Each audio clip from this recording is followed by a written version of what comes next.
suta ipani humangun anubin va chơi jing nga the Maria mako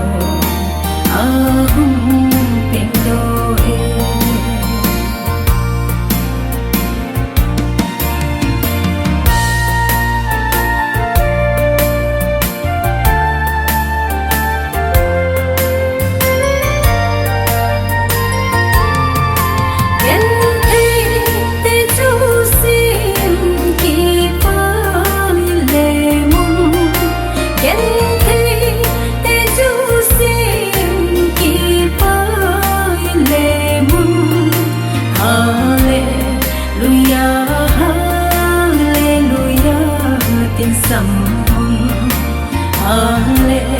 Hallelujah, hallelujah, tin sầm ipani humangun anubin va chơi jing nga the Maria mako ahum pendo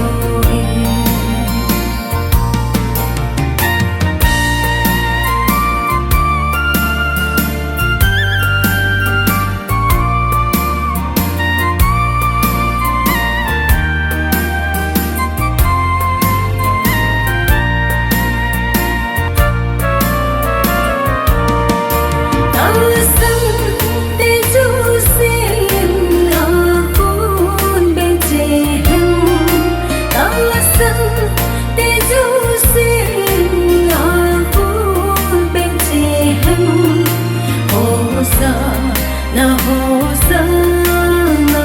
tin sao đi tê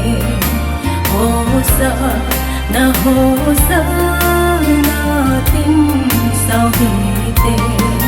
pakai Giêsu kia aman phan noi angai lu nga thi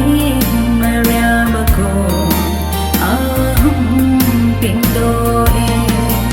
ipani Uma